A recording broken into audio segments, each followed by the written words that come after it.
you very much for being on the show with us today. No problem. Dan, I guess my first question, it's a hot topic on the college football level. Can you give us a little insight into what is going on the Hill in Knoxville right now? Well, I think just after the season that they had and taking a step back and looking at the entire athletic department, obviously their basketball program is good, but it's football that really drives the bus at Tennessee and always has. And they've got a new chancellor there, and it's been a bit of a mess. And I think the chancellor said, "Hey, listen, we have to start over here. We have to clean house and get a new football coach, a new athletic director, and try to do this a different way because it had been spiraling in the wrong direction. Not to mention NCAA violations potentially, and so I think it's just a matter of hitting the reset button and not wanting to wait any longer to get that done." Dan, talk about Tennessee for a second. They hired a great AD and Danny White from the UCF.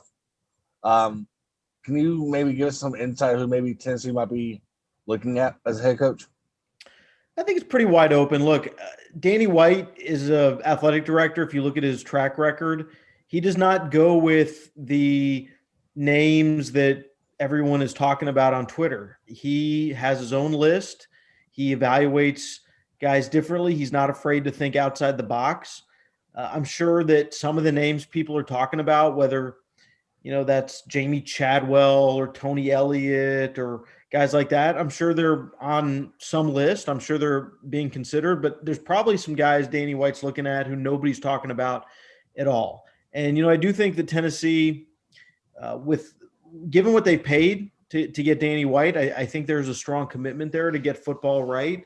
I think they'll probably, take a shot at some bigger fish. And then if that doesn't happen, then it may be an outside the box hire. Cause like I said, Danny White, he thinks about this a little bit differently, and he's not looking to the consensus or the media to figure out who he should hire. He's going to do it all on his own.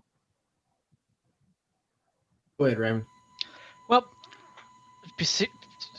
since you are part of USA Today and everything like that, how do you like doing that every day as a journalist? Well, I've wanted to be in sports journalism, for a long time. Since I was in high school, it was kind of my career path of what I wanted to do. And uh, all throughout college, I worked hard to try to establish a career once I got out of school, and, kind of worked my way up from, smaller newspapers to larger papers, and eventually landed at USA Today. So I really enjoy my job. I have a great job. It's, you never know what every day is going to bring. This year, or this past year, has been no better example of that. Never could have imagined the way, the 2020 season would play out, and everything that went into reporting in, April, May, June, July about just even whether there was going to be a college football season. So it's really challenging, and it's a lot of fun, and I certainly am very fortunate to have the job I have. Reminiscing on my college days as a newspaper writer for the sports section in my college. Christian, go ahead.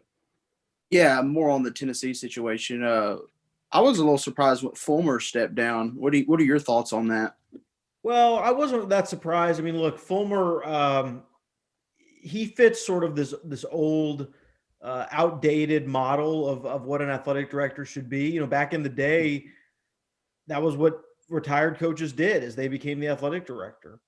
But the job has changed so much in the last 25 years, and really, it's a very special skill set, and it's very different than the skill set you need as a head coach. It's fundraising, it's media rights, it's organizing events and booster recruitment and facility building and all these other things that go into it. And there are certainly some former, big time coaches who've done the job well, but generally speaking, the people who are the best athletic directors came up through athletic administration. They worked in athletic departments, whether it was fundraising or they started in the ticket office or some even in the sports information department. And you get sort of a whole view of how the athletic department runs. Football coaches generally only focus on football. They only focus on their program. And so Fulmer was just not an effective athletic director. And the job, the one thing that you would hope that he could do well, which is identify and hire a good football coach, turned out to be a disaster because Jeremy Pruitt was his hire and it didn't work out. So I wasn't real surprised. They had to do something. If they were going to make a coaching change, they could not let Fulmer select the next coach. Dan, switching over to college basketball real quick, specifically the Memphis Tigers. When you look at Penny Hardaway and the job he has done there, give me your opinion on the job he's done and more on a national spectrum of how the nation looks at Memphis. Well, I think at this point it would have to be considered a disappointment. And, I think Penny went into that job, and this is just my opinion. I haven't heard him say this, or I haven't heard anyone who knows him say this, but I think he thought this was going to be easy, that he was going to, get the Memphis job and get a few players, recruit a few big time guys, and that it was going to be easy. And that's not how it is. It's in college basketball. It's tough, and you're going to, it's more than just about recruitment and more than just about X's and O's. It's about managing a roster. It's about dealing with off-court stuff with players. It's about expectations. It's about setting the culture and getting guys to buy into a team concept and, laying out a plan for them individually for their success and then fitting them into a team concept. Like, these are very difficult things to do. It's why not everybody can be a head coach. There are guys who are great assistants or great basketball minds or great recruiters, but they aren't necessarily great head coaches. You have to have the whole package, and maybe he'll get there, but as of right now, I think Penny's proven to be okay at bringing in talent, and I don't think he's like a bad X's and O's coach, but I think the issue that he's had the biggest problem with is just managing managing the roster and getting guys to play selflessly and play disciplined. That has not really been a strength of that program under Penny Hardaway. Then the national exposure part. Well, I mean, look, they've definitely got a lot of national exposure, but ultimately, I'm just a believer that's a short-term thing that goes away if you stop winning. Mm-hmm. I don't think they're getting a lot of national exposure right now. They did in his first year because he was new and he recruited James Wiseman, and he's a big star in the world of basketball. But they haven't won, so I haven't really seen a lot of national attention, or at least good national attention for them, in the last year or so. Certainly there was an argument to hire Penny Hardaway to revive the program and all the things that he brought to life, but those are short-term things. Like, if you're going to make it work over the long haul, you've got to establish a good program, and I don't think they've done that yet. Aaron, go ahead. Go ahead, Aaron. Oh, here, someone else can go. I was just responding. Yeah, just a little bit. Dan, go ahead. When you look at the NFL schedule, of course, we've got a great game going on now, another one coming up later on tonight.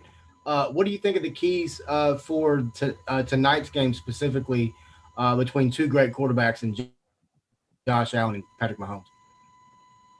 Well, it's certainly got the potential to be a lot of fireworks in that game. And obviously Mahomes coming off a bit of an injury, certainly don't know how he's going to do physically. I think, all the signs during the week have seemed positive, but you never know till you get out there and hey, maybe you get hit once or twice and we'll see. Certainly they need him to win the game. Buffalo's been a great story. They've played really well.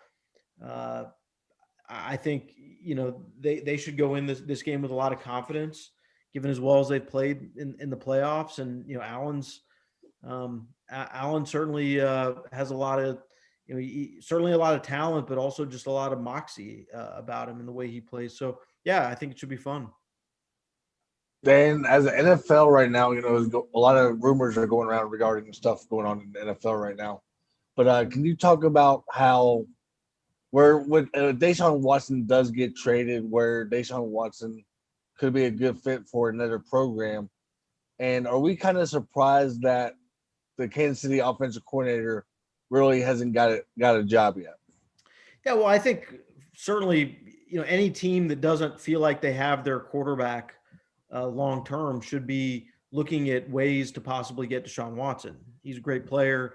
You look at the numbers he put up this year, even though they lost, he had a tremendous season, and he's got he's got a decade in front of him where he should be one of the top quarterbacks in the NFL. So I don't know who will be willing to meet the price that Houston's going to want in a trade. But certainly, a team like the Jets, for instance, I think would be I think they'd be well advised to put some picks up there and see what they can work out maybe. As far as Eric Bieniemy, it's a curious situation. There's been a lot of openings, a lot of guys who are less accomplished than him. I don't know, certainly there's a racial dynamic that people look at in the NFL when there's not very many black head coaches, and they have this Rooney Rule where teams have to interview minorities, and Bieniemy's gotten interviews, but he's not landed a job, and I don't really know why that is.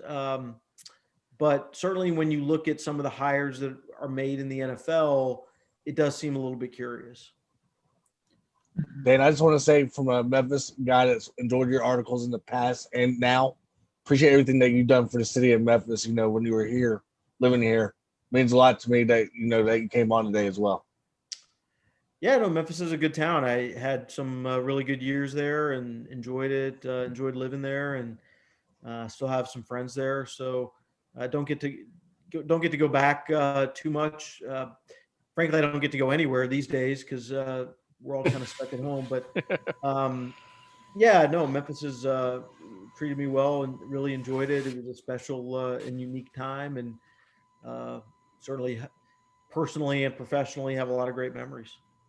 I'd like to ask one thing before we go back to college basketball. Are you surprised what's going on with Kentucky right now? Yeah, it's a great question. Look, it's hard year after year to build a program the way John Calipari has tried to build it at Kentucky. His teams are really young, and we've seen this trend in college basketball stronger and stronger over time, that you don't win with freshmen. You win with older players in college basketball. And, he has not really found, at least the last, few years, the right balance between bringing in, top 5, top 10 guys versus transfers versus developing.